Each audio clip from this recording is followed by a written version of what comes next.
किसी ने बड़े कमाल की बात कही है कि बनना है तो ईश्वर की नजरों में अच्छा बनिए, क्योंकि दुनिया तो लाख कोशिश के बाद भी बुरा ही मानेगी। नमस्ते दोस्तों, मेरा नाम है आरजे कार्तिक। महर्षि वाल्मीकि जी ने जब रामायण लिखी तो नारद जी उनके पास पहुंचे जानने के लिए कि कैसी लिखी है, क्या लिखा है प्रभु के बारे में, उनकी कथा के बारे में। तो महर्षि वाल्मीकि जी ने पढ़कर के सुनाना शुरू किया। जब रामायण पूरी हो गई तो नारद जी के जो भाव थे वो ज्यादा खुश वाले नहीं थे। महर्षि वाल्मीकि जी ने पूछा कि कैसी लगी आपको। नारद जी ने कहा कि आपने अच्छी लिखी, लेकिन, और ऐसा बोल के वो चुप हो गए। तो महर्षि वाल्मीकि जी ने पूछा लेकिन क्या। नारद जी ने कहा लेकिन हनुमान जी ने जो लिखी है वो अद्भुत लिखी है, बहुत अच्छी लिखी है। और ऐसा बोलकर के वो वहां से चले गए। वो चले गए, लेकिन ये जो विचार था, जो बात थी, महर्षि वाल्मीकि जी के दिमाग में बार बार घूमती रही। उन्होंने बहुत कोशिश की, लेकिन बार बार ये विचार आ रहा था।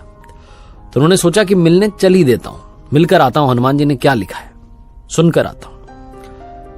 लंका पर विजय प्राप्त करने के बाद प्रभु श्री राम अयोध्या में थे और हनुमान जी कुछ समय सेवा करने के बाद उनसे आज्ञा लेकर के कैलाश पर्वत पर रहने लग गए थे। वहां भगवान शिव की आराधना कर रहे थे और अपने प्रभु का नाम जो था वो शिलालेख उन्होंने लिखना शुरू कर दिया था। एक शिला पर वो लिख रहे थे और उन्होंने उस शिला पर यानी चट्टान पर हनुमद रामायण लिखी थी। तो वहीं कैलाश पर्वत पर थे। महर्षि वाल्मीकि जी उनसे मिलने के लिए पहुंचे। जब मिलने के लिए पहुंचे, बातचीत हुई, कैसे हैं क्या है। उसके बाद में महर्षि वाल्मीकि जी ने कहा कि मैंने सुना है आपने भी रामायण लिखी है, अगर मैं आपकी रामायण पढ़ पाता। तो हनुमान जी ने कहा कि वो सामने शिला पर लिखी हुई है, यह हनुमद रामायण है। महर्षि वाल्मीकि जी बिना देरी किए वहां पहुंचे, पढ़ने लगे और पढ़ते पढ़ते उनकी आंखों से अश्रुधारा बहने लगी। व्याकरण बहुत अच्छी, वाक्यों को जिस तरीके से लिखा गया वो बहुत अच्छा, जो बात उसमें लिखी गई वो बहुत अच्छी। उनके आंसू रुक ही नहीं रहे थे। हनुमान जी ने देखा कि महर्षि वाल्मीकि जी रो रहे हैं, तो उन्होंने पूछा क्या हुआ, खराब लिख दी, बुरी लिख दी, अच्छी नहीं है। महर्षि वाल्मीकि जी ने कहा कि अद्भुत लिख दी, अति सुंदर लिख दी। मेरे रोने का कारण यह है कि जो मैंने लिखी है अब दुनिया उसे क्यों पढ़ेगी, आपने तो अद्भुत लिख दी है। और ऐसा बोलकर के फिर रोने लगे। हनुमान जी ने कहा बस इतनी सी बात, आप चिंता क्यों करते हैं। महर्षि वाल्मीकि जी को अपने कंधे पर बैठाया, दूसरे कंधे पर वो शिला रखी, वो चट्टान रखी जिस पर हनुमद रामायण लिखी थी। उड़कर के समुद्र किनारे पहुंच गए। महर्षि वाल्मीकि जी के सामने समुद्र में उस शिला को बहा दिया, उस चट्टान को बहा दिया।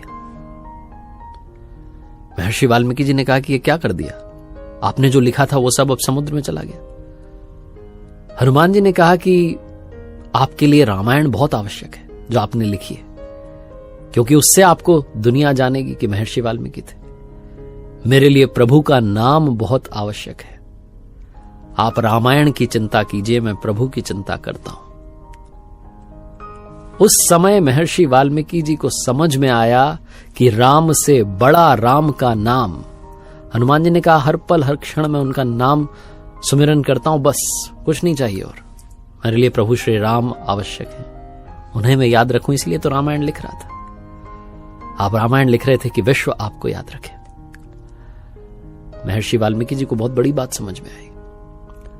ये कथा ये जो कहानी है, ये आपकी हमारी जिंदगी में भी, हमारे जीवन में भी अप्लाई होती है। आजकल बहुत सारे लोग हैं जो नाम कमाने के लिए, फेम कमाने के लिए काम कर रहे हैं कि दुनिया मुझे याद करे। आप काम अच्छा कीजिए, दुनिया अपने आप आपको याद रखेगी। जैसे आज हनुमान जी का गायन विश्व करता है, उनकी प्रशंसा करता है, उनकी आराधना करता है, उन्हें पूजा जाता है। उनकी रामायण हमें पढ़ने को नहीं मिली, लेकिन हम सब जानते हैं कि प्रभु श्री राम के सबसे बड़े भक्त थे हनुमान जी महाराज, जो आज भी हैं, हमारे साथ हैं, विद्यमान हैं इसी सृष्टि में, हर कण में, हर पल में वही हैं। जानत तुम्हीं तुम्हीं होई जाई, प्रभु के चरणों में वास करते करते प्रभु बन चुके हैं। जो सार है उसे याद रखिएगा। इतना अच्छा काम कीजिए कि अपने आप दुनिया आपके बारे में बात करे, आपकी जो कीर्ति है उसका गायन हो। अपने काम पर फोकस कीजिए, फेम के पीछे मत भागिए, काम के पीछे भागिए। अपने वर्क पर डेडिकेशन के साथ बढ़ते रहिए। एक बार फिर से वही बात जो अक्सर आपसे कहता हूं, कर दिखाओ कुछ ऐसा कि दुनिया करना चाहे आपके जैसा। याद रखिए, हर सोमवार सुबह 9:30 बजे मेरे साथ देखिए एक नई कहानी, और हर शुक्रवार सुबह 9:30 बजे मेरे साथ देखिए लर्निंग सीरीज का एक नया वीडियो।